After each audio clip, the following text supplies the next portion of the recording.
नमस्कार, आप देख रहे हैं TV7 भारत और मैं हूं आपके साथ कोमल माथुर। शुरुआत करते हैं आज की बड़ी खबरों की। दिल्ली के जंतर मंतर पर शुक्रवार को एक अलग तरह का प्रदर्शन देखने को मिला।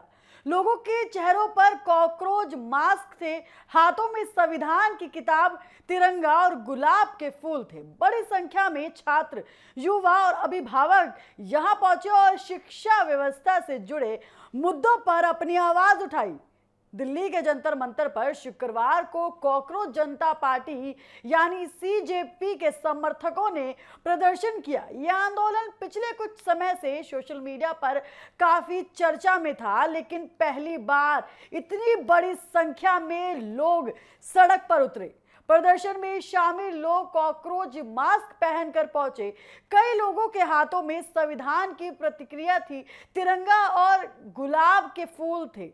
प्रदर्शनकारियों का कहना था कि वो शांतिपूर्ण तरीके से अपनी बात सरकार तक पहुंचाना चाहते हैं। इस आंदोलन की अगुवाई सीजेपी के संस्थापक अभिजीत दीपके ने की।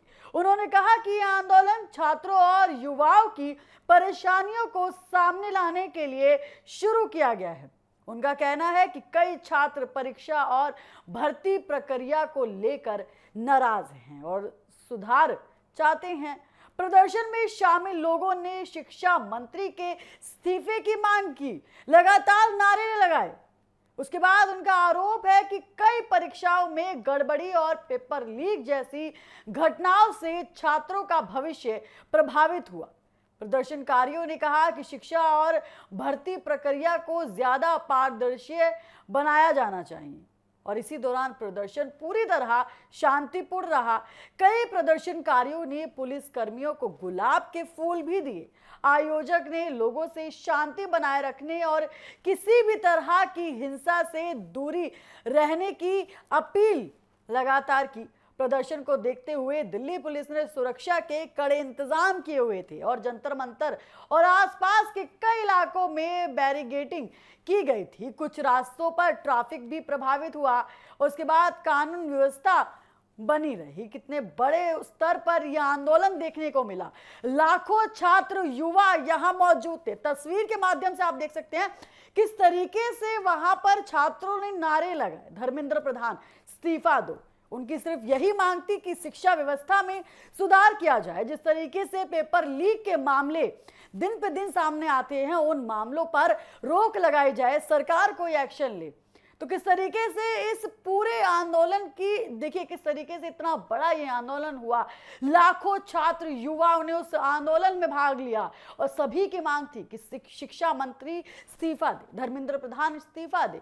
और इस आंदोलन को कई सामाजिक कार्यकर्ताओं और युवाओं का समर्थन भी मिला।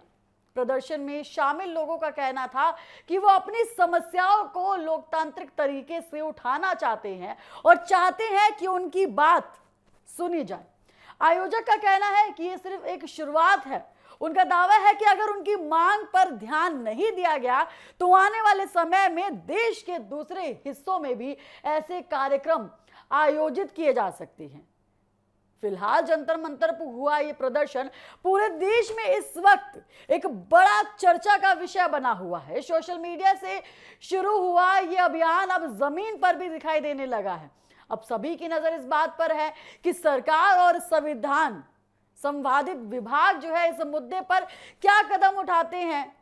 दिल्ली के जंतर मंतर पर मास्क, संविधान और गुलाब के साथ हुआ ये प्रदर्शन चर्चा का केंद्र बना हुआ है। आने वाले दिनों में इस आंदोलन का असर कितना दिखता है, इस पर अब सभी की नजर टिकी हुई है। क्या सरकार इन लाखों छात्र, युवाओं की मांग को पूरा करती है या फिर यह आंदोलन और भी भड़क सकता है। क्योंकि जिस तरीके से देखिए यहाँ पर लोगों ने अपने बयान दिए, युवाओं ने अपने बयान दिए और साफ तौर पर कहा कि अगर हमारी मांग पूरी नहीं होती है तो हम हर राज्य में ऐसे आंदोलन करेंगे।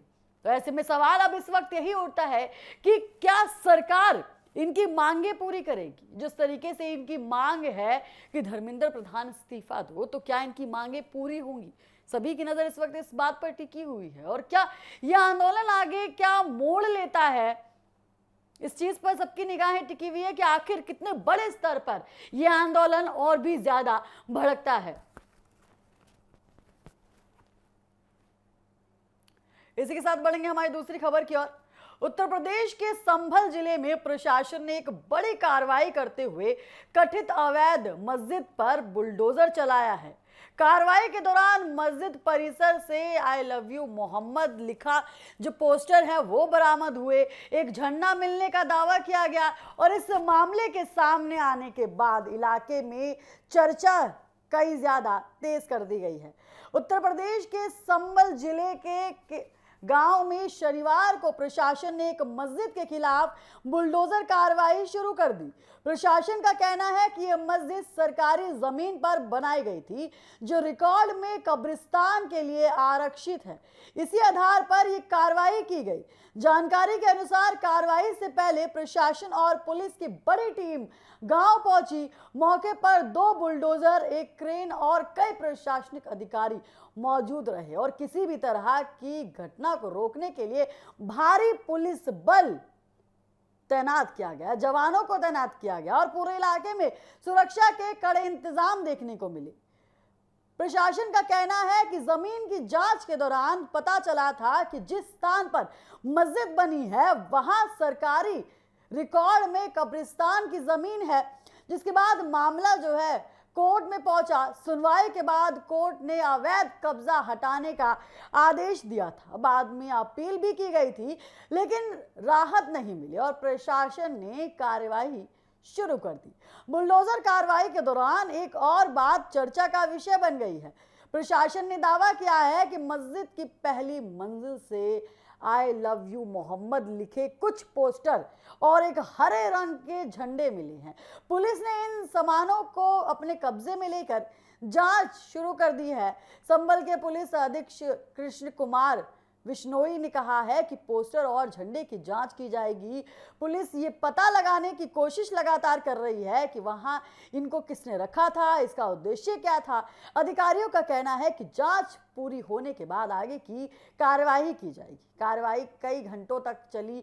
रिपोर्ट्स के मुताबिक मस्जिद के बड़े हिस्सों को गिरा दिया गया। प्रशासन का कहना है कि ये कार्रवाई केवल सरकारी जमीन को कब्जा मुक्त करने की गई है और इसका उद्देश्य किसी की धार्मिक भावनाओं को ठेस पहुंचाना नहीं है। मौके पर मौजूदा अधिकारियों ने इन लोगों से शांति बनाए रखने की अपील की। प्रशासन ने कहा है कि कानून के अनुसार कार्रवाई की गई है और लोगों को किसी भी तरह की अफवाह पर ध्यान देने की कोई भी आवश्यकता यहाँ नहीं है और इस कार्रवाई के बाद ये मामला पूरे जिले में इस वक्त चर्चा का विषय बना हुआ है।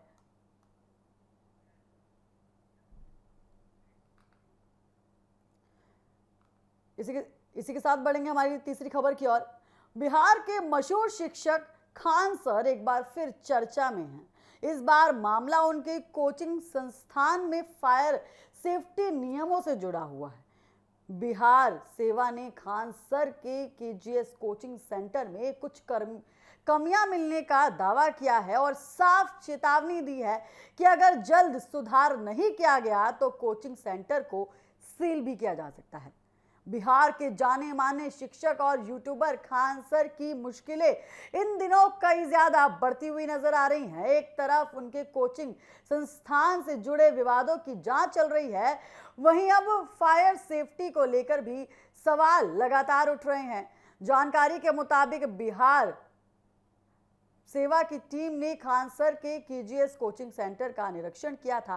जांच के दौरान फायर सेफ्टी से जुड़ी कुछ कमियां सामने आई, जिसके बाद अधिकारियों ने कोचिंग प्रबंधन को जरूर सुधार करने के यहां पर निर्देश दिए हैं।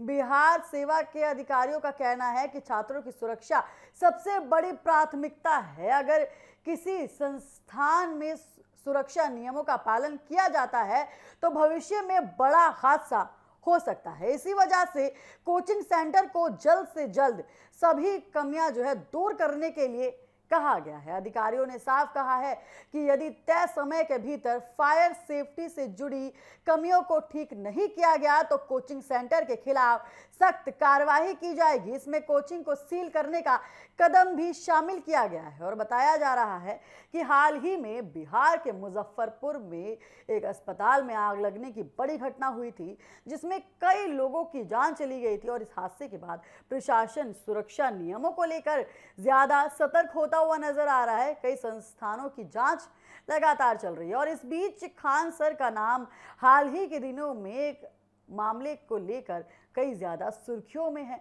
पटना में उनके कोचिंग संस्थान से जुड़े विवाद और तोड़फोड़ के मामलों की जांच जारी है। पुलिस अलग अलग पहलुओं की जांच कर रही है और कई लोगों से पूछताछ कर रही है। हालांकि फायर सेफ्टी का मामला और कोचिंग विवाद दोनों अलग अलग विषय है। प्रशासन का कहना है कि फायर सेफ्टी जांच केवल सुरक्षा मानकों को ध्यान में रखकर की गई है और इसका उद्देश्य छात्रों और कर्मचारियों की सुरक्षा को सुनिश्चित करना है। छात्रों और अभिभावकों के बीच इस खबर को लेकर चर्चा लगातार चल रही है। कई लोगों का कहना है कि कोचिंग संस्थानों में बड़ी संख्या में छात्र पढ़ते हैं, इसलिए सुरक्षा नियमों का जो है लगातार यहाँ पर ध्यान रखना चाहिए और इसी को लेकर बिहार पुलिस जो है इस वक्त जो है सतर्क मोड में नजर आ रही है।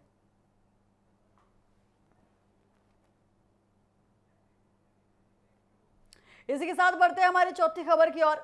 विपक्षी दलों के इंडिया गठबंधन में एक बार फिर दरार की खबरें सामने आ रही हैं। गठबंधन की बैठक से पहले कई सहयोगी दल कांग्रेस से नाराज चल रहे हैं। सबसे पहले डीएमके ने बैठक का बहिष्कार किया, वहीं अब जेएमएम और सीपीआई ने भी कांग्रेस के रवैये पर सवाल उठाए हैं।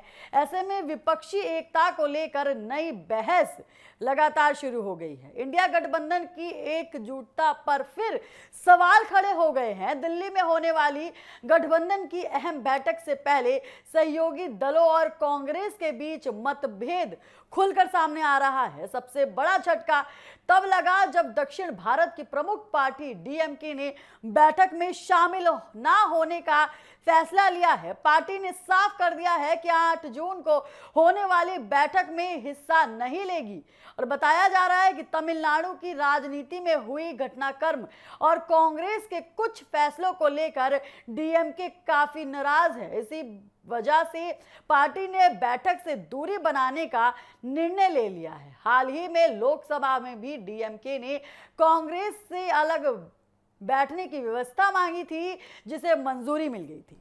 इससे दोनों दलों के बीच बढ़ती दूरी की चर्चा जो है वो कई ज्यादा तेज हो गई है। डीएमके के बाद अब सीपीआई ने भी कांग्रेस के खिलाफ नाराजगी जताई है। पार्टी के महासचिव कांग्रेस अध्यक्ष मल्लिकार्जुन खड़गे को पत्र लिखकर कई सवाल यहां पर उठाए हैं। सीपीआई का कहना है कि केरल चुनाव के दौरान कांग्रेस नेताओं ने लेफ्ट पार्टियों पर कई आरोप लगाए थे और उन बातों पर कांग्रेस को अपना रुख जो है बदलना चाहिए। उधर झारखंड मुक्ति मोर्चा यानी जेएमएम भी कांग्रेस के कुछ फैसलों से संतुष्ट नहीं दिखाई दे रही है। राजनीतिक जानकारों का मानना है कि अलग अलग राज्यों में सहयोगी दलों और कांग्रेस के बीच बढ़ते मतभेद इंडिया गठबंधन के लिए चिंता का एक विषय बन गए हैं। हालांकि कांग्रेस की ओर से फिलहाल ये कहा जा रहा है कि गठबंधन को मजबूत बनाए रखने की कोशिश जारी है और सभी सहयोगी दलों से बातचीत की जा रही है। कांग्रेस नेताओं का दावा है कि मतभेद को बातचीत के जरिए दूर किया जाएगा, लेकिन सवाल इस वक्त यही उठ रहा है कि जब गठबंधन के प्रमुख सहयोगी दल ही नाराज दिखाई दे रहे हैं तो क्या इंडिया गठबंधन आने वाले समय में एकजुट रह पाएगा? राजनीतिक गलियारों में इस मुद्दे पर चर्चा तेज हो गई है। विपक्ष की रणनीति और एकता दोनों पर अब सभी की नजरें बनी हुई हैं। फिलहाल इंडिया गठबंधन के भीतर बढ़ती नाराजगी ने विपक्षी राजनीति को नई चर्चा दे दी है। अब देखना ये होगा कि आने वाले दिनों में कांग्रेस अपने सहयोगी दलों को मनाने में कितना सफल होता है और क्या गठबंधन पहले की तरह एकजुट नजर आएगा।